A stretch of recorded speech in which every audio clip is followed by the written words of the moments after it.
Dawn testyn o'r Genesis, y 12fed benod a'r 5ed adnod, Genesis penod 12 adnod 5. Ac Abram a gymerodd Sara i'w wraig a Lot mab ei frawd a'i holl olyd ac asglasent hwy a'r neidiau a nillasant yn Haran ac a eithant allan i fyned i wlad Canan ac a ddeithant i wlad Canan. Felly, darn yma ar adnodau blaenorol yn disgrifio i ni. Ac i ni'n gwybod am hanes Abram cyn, am gyflwr trienus oedd yn y byd adeg Abraham. Paganiaeth ym mhob cyfeiriad. Ble bynnag yr oeddech chi'n edrych, mae'n anhygoel yn dweud, mor gynnar yn hanes y byd. Yr oedd paganiaeth yn rhemp. Ac yr oedd hen droi cefn wedi digwydd ar addoli y gwir un dduw. Yr oedd hwnna wedi hen fynd. A bellach yr oedd bydolrwydd yn rheoli, eilyn addoliaeth yn pob man. Ond ydyw e mor debyg i'r byd i ni yn byw yn ddi heddi.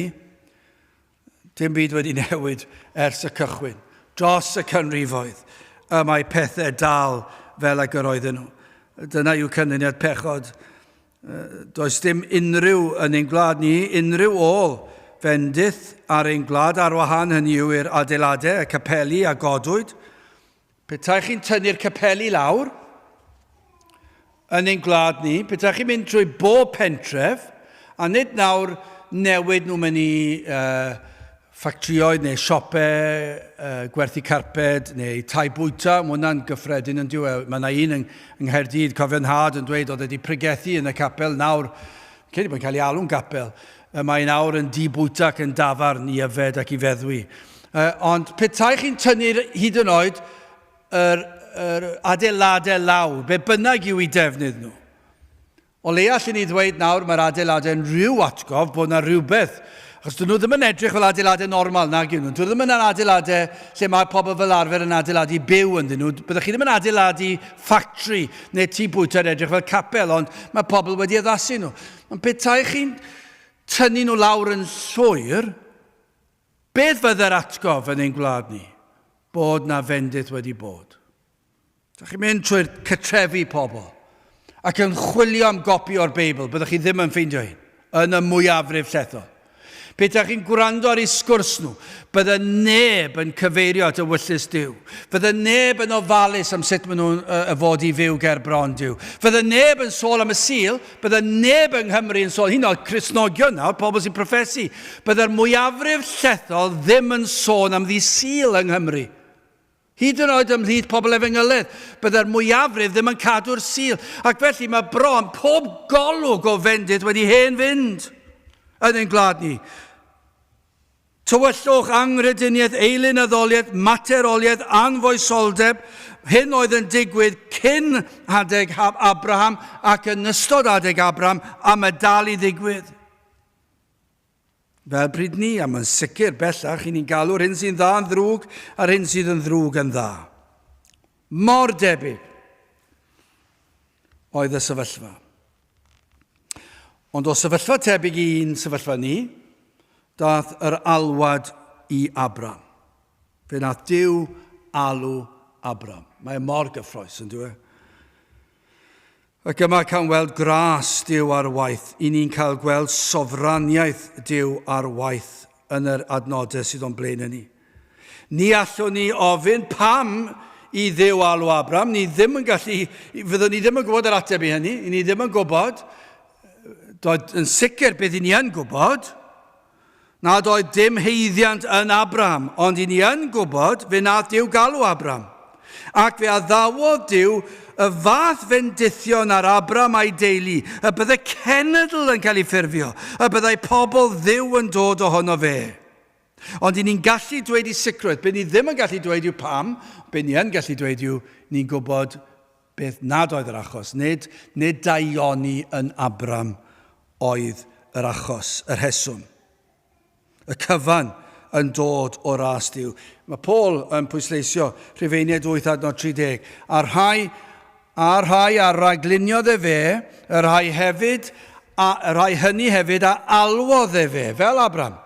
A rhai a alwodd fe, y rhai hynny hefyd a gyfiawnhawodd fe, a rhai a gyfiawnhawodd fe, y rhai hynny hefyd a ogoneddodd fe. Felly na beth ni'n gwybod sy'n sicr sydd wedi digwydd fan hyn. Wel, yn gyntaf, hoffwn edrych ar yr alwad yma i'r galon, ac yna galwad i ymwahanu yn ail, ac yna'n drydydd galwad parhaol yw e. Felly, yn gyntaf, galwad i'r galon. Adnod 1 o'r benod yma. Ar arglwydd o ddywedodd wrth Abram, dos allan o'th wlad, ac oddi wrth dy genedl, ac o di dy dad i'r wlad a ddangoswyf i ti. Nawr am alwad. Ac am ddatguddiad yw enau fe ddangoswyd i Abram yr hyn ni allodd ei weld, na'i ddeall, na'i amgyffred, doedd e ddim yn deall dim magwraeth, yr oedd ei gefndir yn un bydol, yr oedd yn y tywyllwch, yr oedd Abraham yn y tywyllwch. Allwch chi ddim un a dweud, roedd na fagwraeth. Doedd dim cefndir yr ysgrysil dy fe, fod na rhywbeth allan fe uniaethiau ge. Doedd dim byd ganddo fe, yr oedd yn y tywyllwch, a doedd dim awydd yn Abram i adael i'w wlad. Doedd e ddim yn gwneud unrhyw synwyr i adael i'w wlad. Na'i deulu. I adael cartref a oedd yn le o gysur a diogelwch iddo. Fyna roedd ei ffrindiau, ei deulu, hyn ble magwyd roedd yn gyffyrddus ag ond yna beth ni'n deall yw fe ddath galwad i Abram. Ac 2, 7 ar ail benod, ynta y ddywedodd, ha wyr frodyr a thadau gwrandewch, Dyw y gogoniant a ymddangosodd un tad Abram, pan oedd fe yn Mesopotamia, cyn iddo drigo yn Charan. Na, be mae hwnna'n dweud wrth yn y Testament Newydd? Mae yna gyfeiriad nôl at Abram. Ac mae'r cyfeiriad yn dweud hyn, gwrandewch, i Dduw y gogoniant ymddangos i Abram pan oedd e yn Mesopotamia. Fe ymddangosodd Dyw i Abram. Nawr, ni allwn wybod yn sicr sut dath hyn i fod. Be ni yn gwybod, fe nath Dyw datguddio ei hun i Abram. Ond fwy na hynny, fe nath Dyw datguddio ei hun i galon Abram. Oedd hwn yn sicr yn waith o ddifri. Dyw hwn ddim yn rhyw ddigwyddiad normal, cyffredin, sy'n digwydd bob dydd. Oedd hwn ddim yn rhywbeth oedd dieddol o ddigwydd ymhlith y bobl pryd ni. Dim byd o'r fath. Oedd nhw mewn tywyllwch. Doedd dim clem dyn nhw. Beth o'n nhw fod i addoli. Nhw'n ddali pob math o bethau. Oedd anfoesoldeb, paganiaeth, pob math o broblemau o ganlyniad i bechod. Doedd Abram ddim yn nabod Dyw, ond yna ymddangosodd Dyw i Abram. Oedd yr alwad yma iddo fe ddod o blith ei deiliau genedl yn alwad allwch chi ddweud effeithiol. Fe nath Dyw trwy'r ysbryd gael gweithio ar enaid hwn. Ni'n gallu gweld bod hwn yn wir o'r pan ni'n gweld hyn a ddilynodd y profiad. Am addewidio, ni'n gwybod mae gwaith goruwch naturiol yw. Adnod 2 a 3 o'r benod, gwrandewch, a mi ath wnaf, dyma i chi addewid, dychmygwch Abram yn dod i ddeall hyn. A mi ath wnaf yn genhedlaeth fawr, ac ath fendithiaf, mawrygaf hefyd y enw, a thi a fyddi yn fendydd. Bendithiaf hefyd y fendithwyr, ath felltithwyr a felltigaf, a holl deuluodd y ddeiar a fendithwyr yn o ti. Am addewid. Chi gallu dychmygu Abram yn cael yr alwad yma, dos allan o'th wlad, ac oedd wrth y genedl, ac o dyd y dad, a cer i'r wlad dwi'n dangos i ti. A fe wnaed y fendithio di.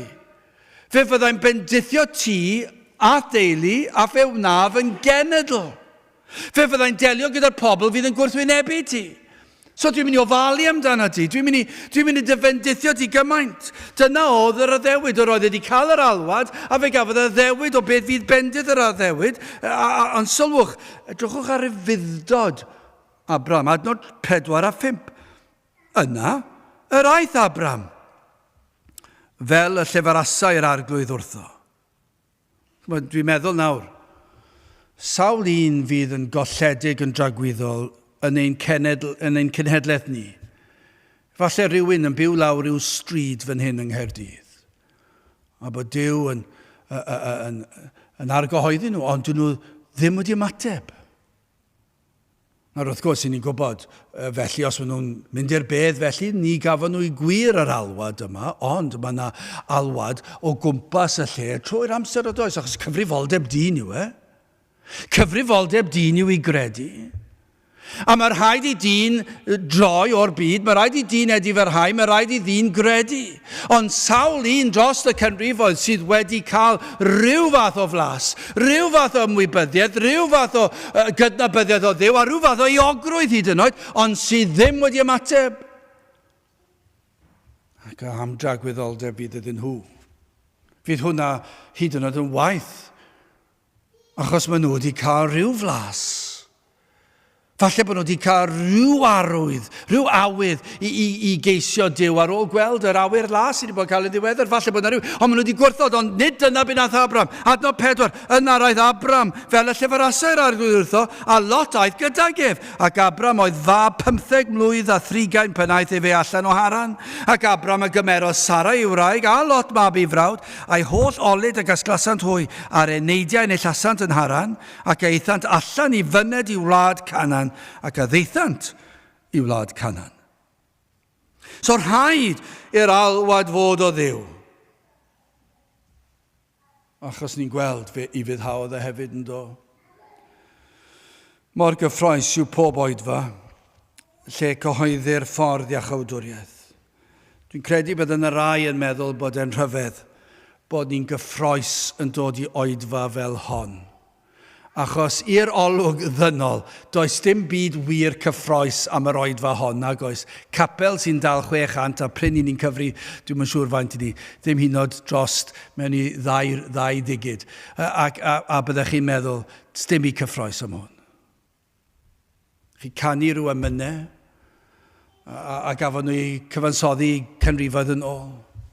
Chi'n pregethu am tua 45 munud, 50 munud ambell waith. Yr cadeiriau yn galed, does dim byd cyffroes, ond allai ddweud hyn wrthych chi. A falle wrth ddod trwy drws fan hyn a cerdded lan grisiau i'r pwlpit, dwi ddim yn ymddangos yn gyffroes, allai ddweud wrthych chi, mae mor gyffroes. Pa mae ffordd iachawdwriaeth yn cael ei chyhoeddi, pan pregethu'r yr efengil, neu hyd yn oed, os ych chi ddim yn dod i'r oedfa, neu pan ni'n cael sgwrs ar rhywun am yr efengil, neu pan mae rhywun yn darllen darn o'r ysgrythyr, os ych chi'n gweld nhw'n darllen adnod, neu'n pigo tract i fyny, neu'n darllen y Beibl, mae mor gyffroes, pan maen nhw'n darllen am Grist. A mae'r pethau mae gyd yn gyffroes, ond ar y lefel yna mae'n gyffroes, ond i ni'n gwybod hyn.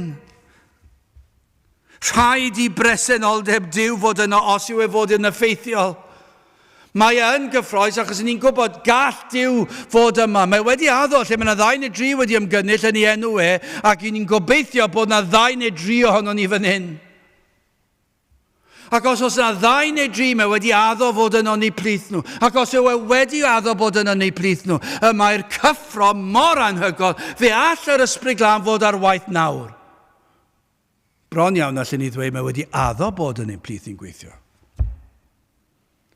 Felly, onid yw hwnna'n newid y darlun chydig. Onid yw newid y darlun chydig.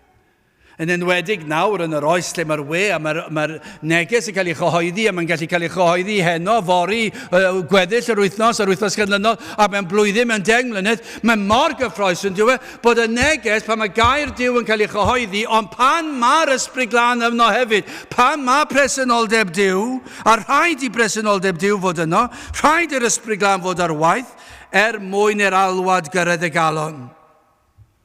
A dyna falle'r trienni, falle ni'n byw mewn oes i ni'n meddwl bod yn ddigonol, dim ond i cael y gair, a dim ond i ddweud y geiriau. Na, dwi hwnna ddim yn ddigon. Rhaid i bresenoldeb Duw fod yno.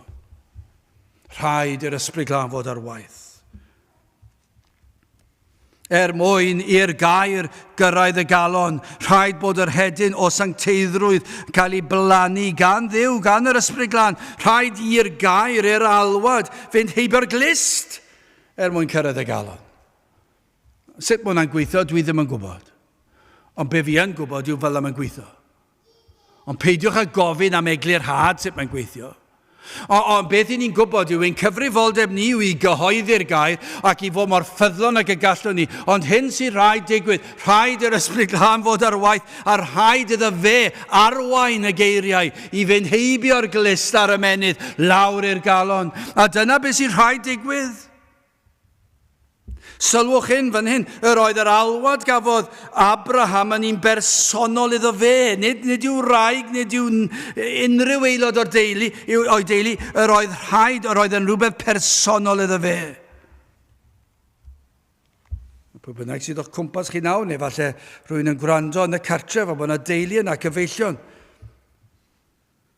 Neu falle bod nhw eisiau dod gyda chi ar ran o'r daith o geisio, ond sylwch hyn, mae mater personol yw eich chi, falle bod yna rhywun mewn rhyw gartref, a falle bod yna 2 neu 3, dwi ddim yn gwybod sy'n hwnna'n digwydd, falle bod yn digwydd, falle bod ambell rhaid bod yna deulu'n gwrando, falle bod mam a thad a phlant yn gwrando, neu falle bod rhieni a'i rhieni nhw'n gwrando, dwi ddim yn gwybod pwy sy'n gwrando.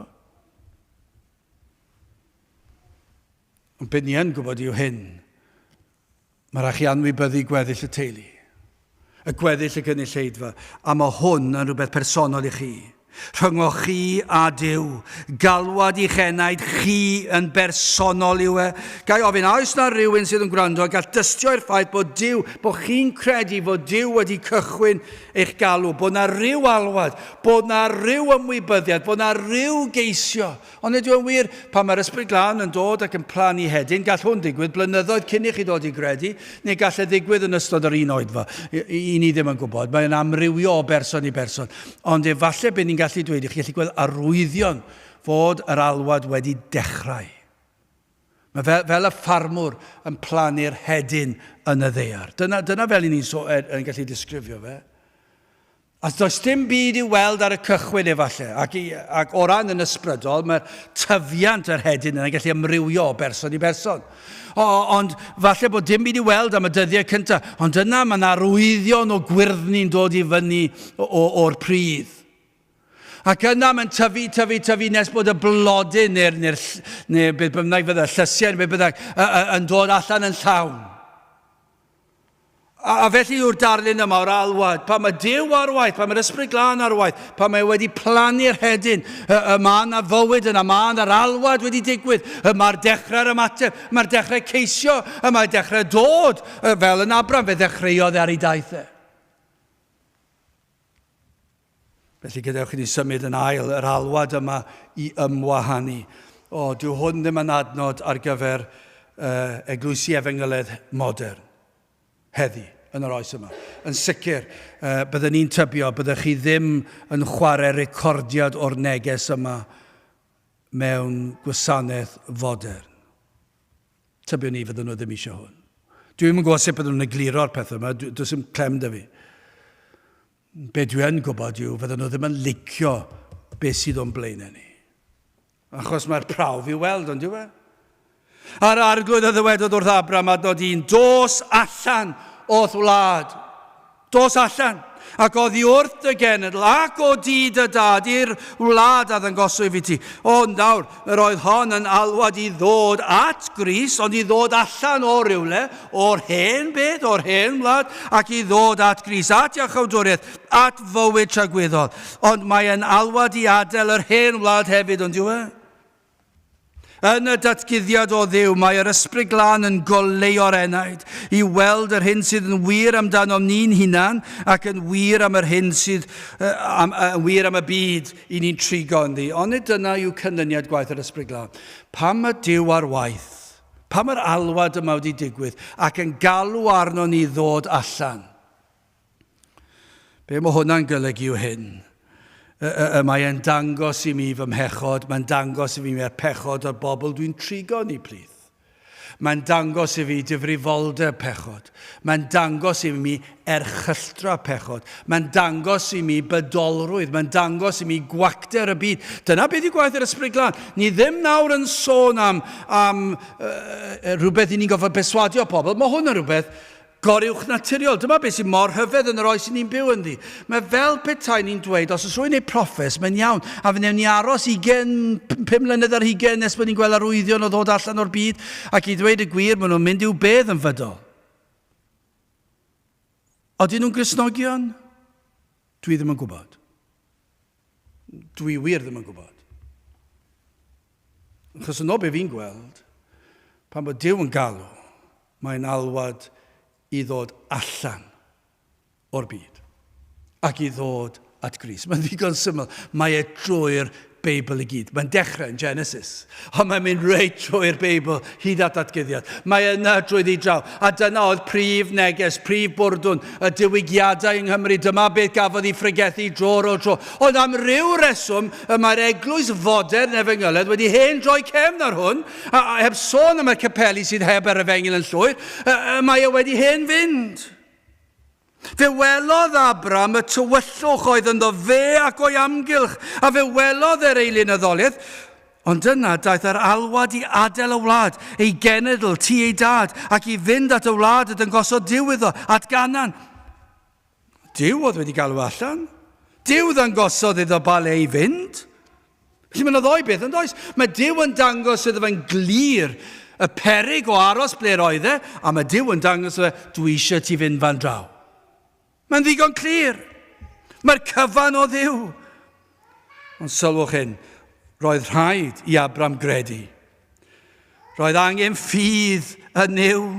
Roedd rhaid iddo dal i fyddhau. Mae dal cyfrifoldeb gan Abraham. Ond nid yna'n gweddi bob oedfa. Y bydd na rhywun yn gwrando a bod yr ysbryd glân ar waith yn peri fod y galon yn clywed yr alwad yma, bod llygad yr enaid wedi gweld i bechod, bod syched a newyn am yr hyn yr addawyd, sef Canan, neu yn ein termen i iachawdwriaeth at Grist ei hun, maddeuant pechodau, bod nhw wedi cael yr alwad yma, bod yna rhywbeth wedi corddi oddi fewn. Eich bod chi wedi clywed am yr un addawod Duw, Iesu Grist, ei unig anedig fab, a fydde'n dod a thalu'r pris am eich iachawdwriaeth. Beth yw e?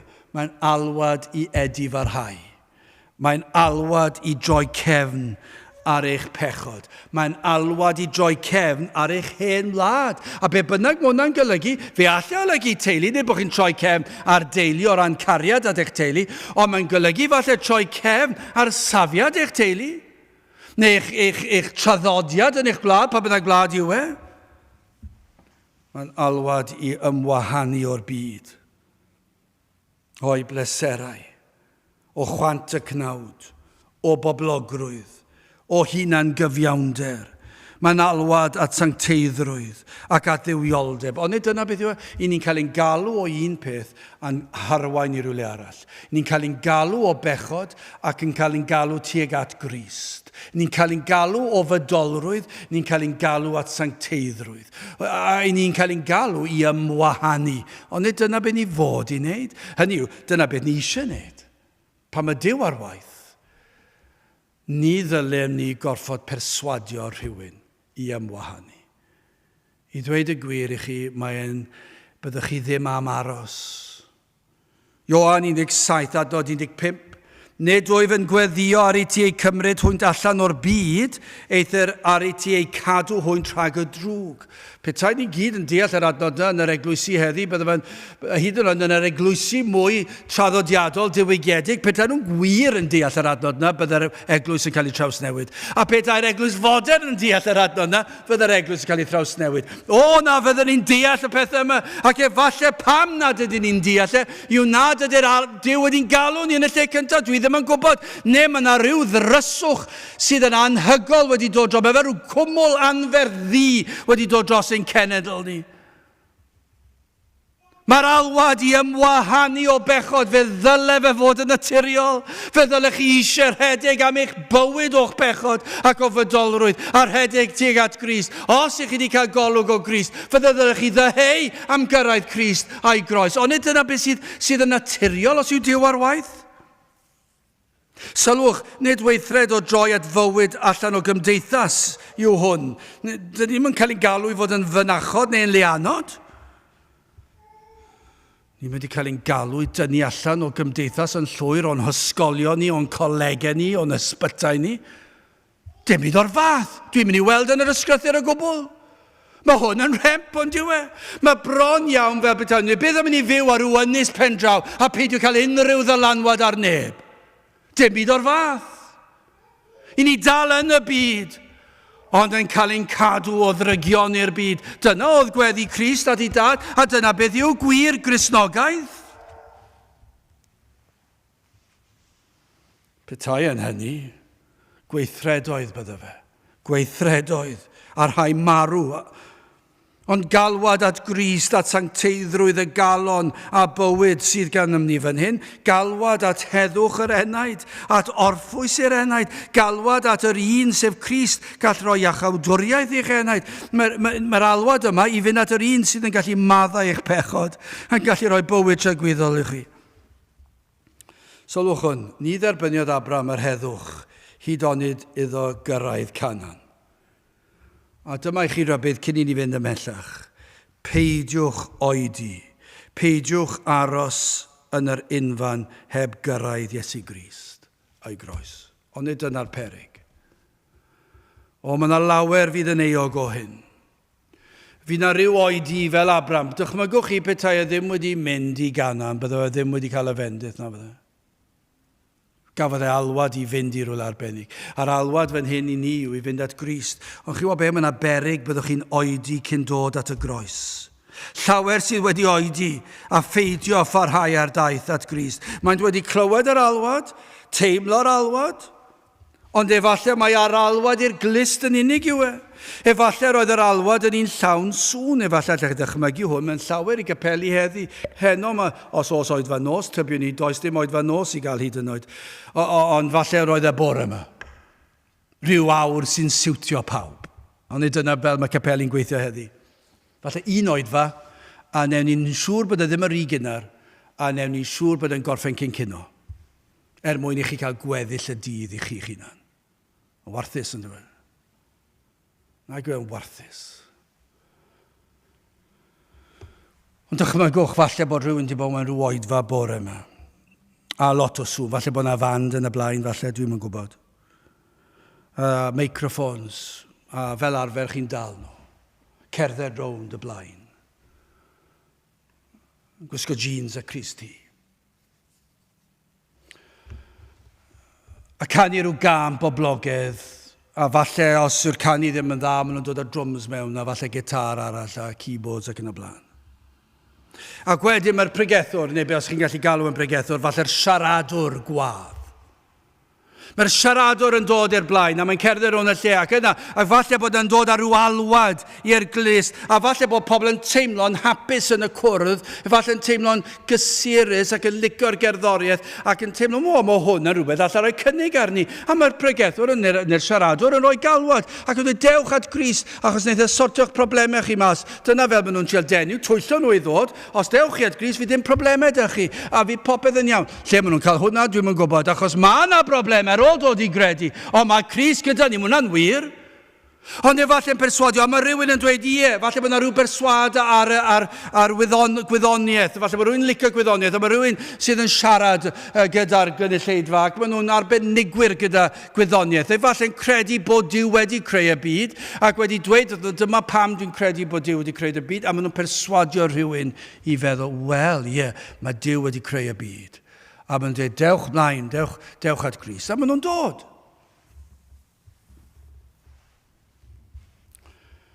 Nawr, a gall hwnna dal fod yn effeithiol? Wel, wrth gwrs, mae Duw yn sofran, ond beth allwn ni rhybuddio chi am y beryg? Efallai mae galwad i'r glist yw honno yn unig. Galwad i'r glist.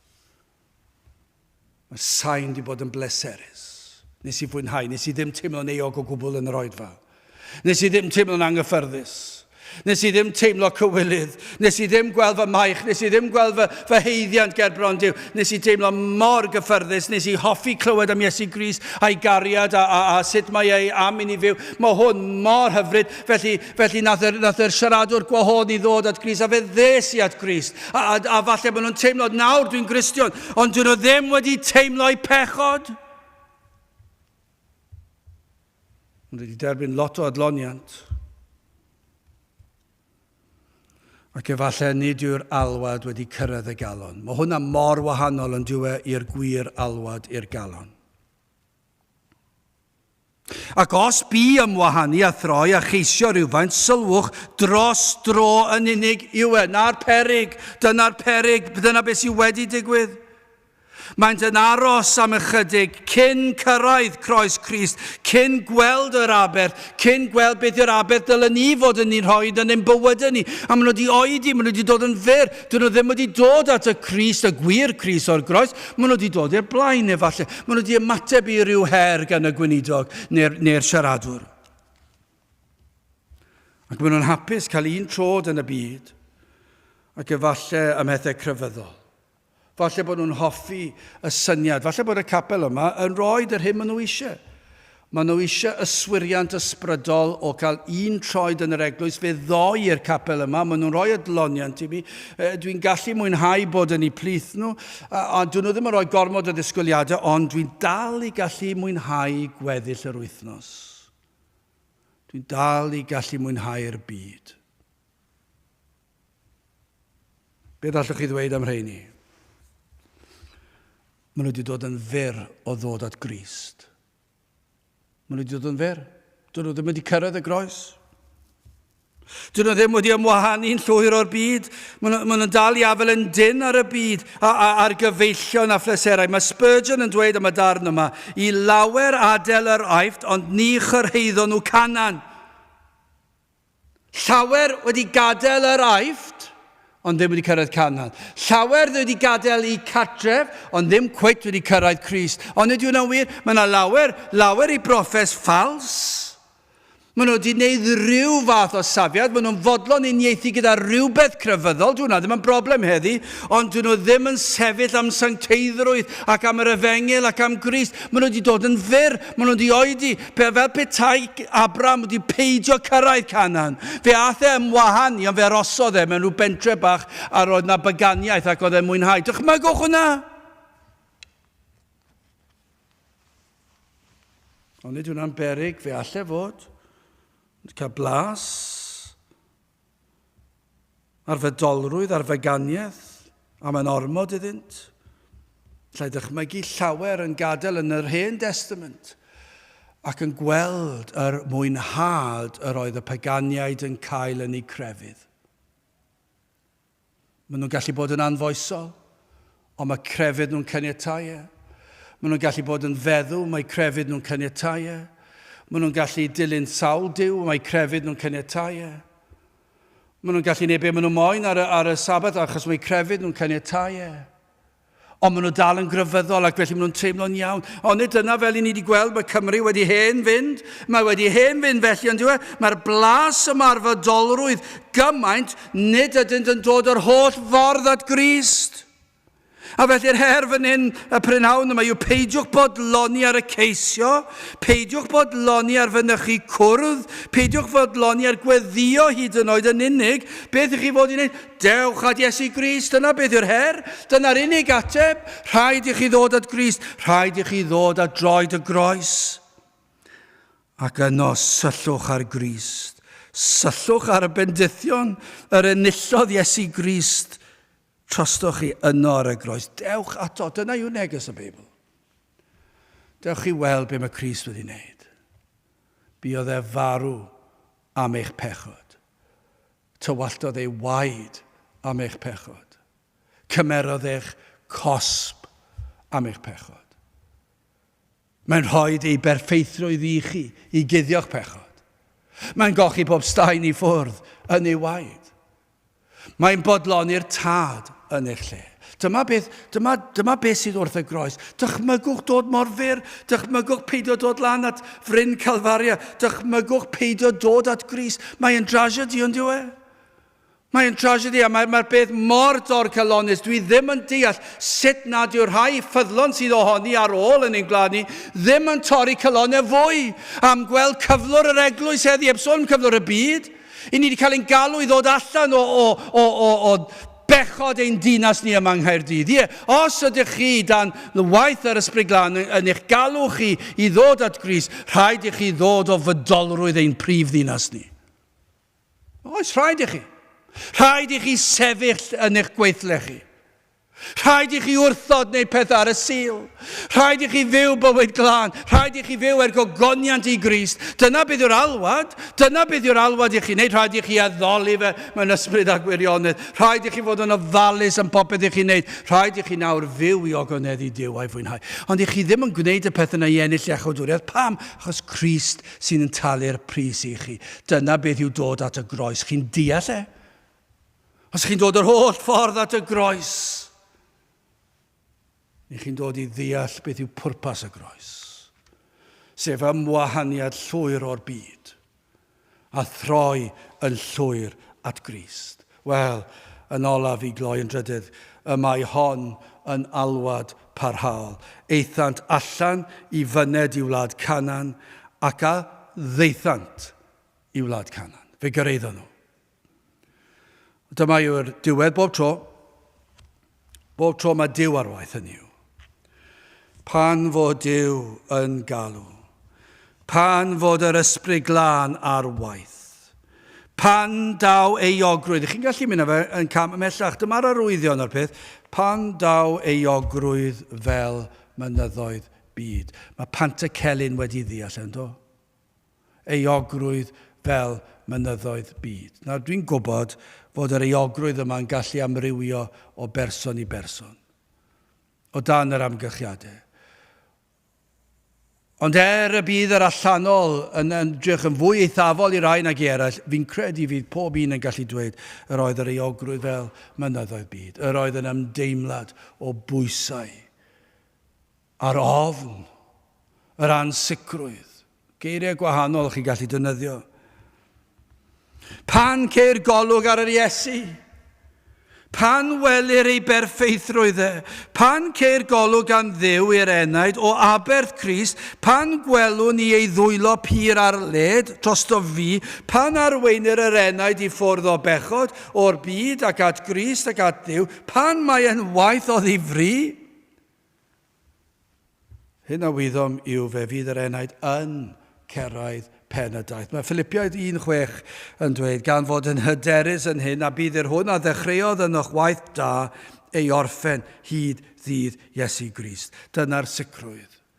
Pa mae o Dduw, fe fydd yn cael ei gwblhau. Ond sylwch eto, roedd dal rhaid i Abram i fyddhau. Roedd dal rhaid iddo droi cefn ar Ur y Caldeaid. Roedd dal rhaid iddo anelu tuag at Canan.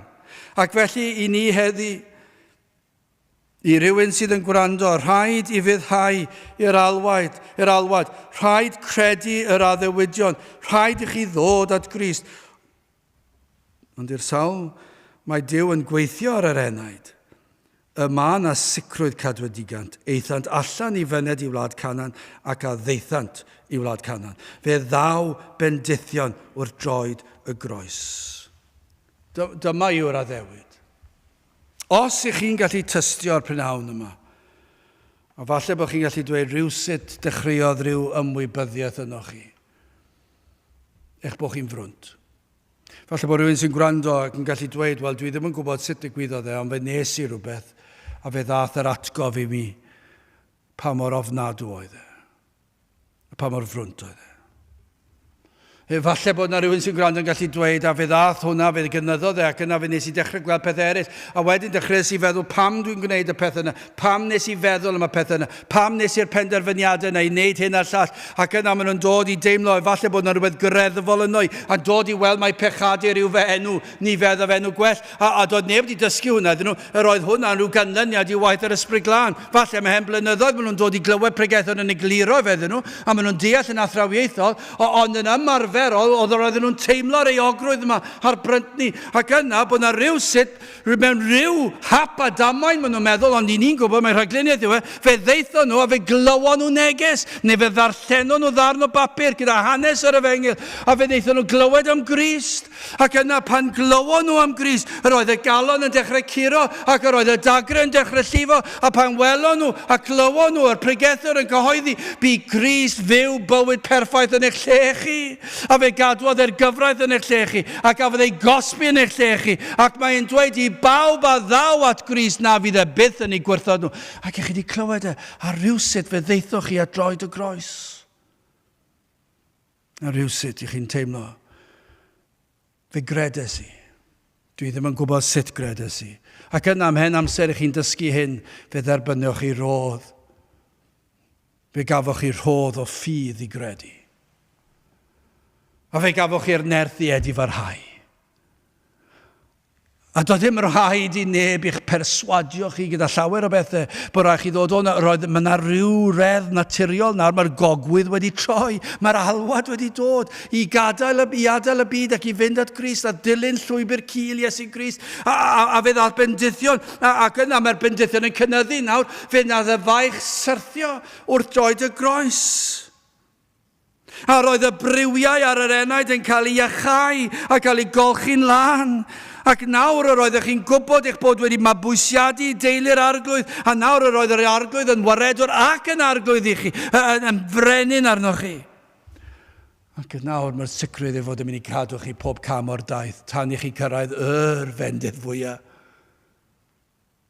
y nefoedd ei hun. Ond nid yna bendithion, mae'r arglwydd yn ei rhoed i ni, fe fydd yn ein cadw ni tan bod ffydd yn diflannu ac yn troi'n olwg. Tan ein bod ni'n cyrraedd y canan, y nefoedd, tragwyddoldeb. Ond mae yna bendithion ar y ddeiar cyn hynny, bendithion wrth droed y groes. Beth yw'r alwad i chi? Wel, yr alwad yw hyn. Mae'r alwad arnoch chi droi o'r byd. Ac i droi at Grist. A peidiwch ag oedi. Falle bod yna rhywun sy'n gwrando sydd wedi oedi. Ac heb ddod yr holl ffordd at Grist. Os felly cyffeswch e ger bron yr arglwydd. Edifarhewch o hynny a pharhewch ar y daith at y groes. Ac yno wrth y groes fe fydd yr hodd yn cael ei rhoi i chi. Edifarhau yn sicr, mae hwnna wedi barod, wedi dechrau yn diw, os chi wedi cyrraedd y groes, mae'r edifarhau allech chi bron iawn, a'r ffydd wedi bron wedi cychwyn, achos nawr chi wedi credu bod yna groes a chi wedi cael yr awydd i droi, ond yna wrth dod at y groes, mae'n cael ei roed yn ei lawnder fel bethau, a nawr mae maddau'r cyfan, a nawr mae'n rhoi ffydd i chi gredu ac i ymddiried yn llwyr yn yr arglwydd Iesu Grist. Nawr mae'r awydd i ymwahanu. Am alwad. Ac Abram, a gymero Sara i'w rai i gael Lot mab i frawd, a'i holl olyd y gasglasant hwy, a'r eneidiau yn eithlasant yn Haran, ac a eithant allan i fyned i wlad Canan, ac a ddeithant i wlad Canan. Gadewch i ni weddio. O Dduw, i ni yn diolch i ti am yr alwad yma, ac yn gweddio bydd yna alwad ohono ti, trwy waith yr ysbryd glân ar lawer i enaid hyd yn oed heddi, gweithiau'n rymus yn ein plith. Ro disgwyliadau mawr i ni nawr. Bendithiau diogelu ni. Ni'n gofyn hyn o'r trwy enw ac heiddiant yn harglwydd Iesu Grist. Amen.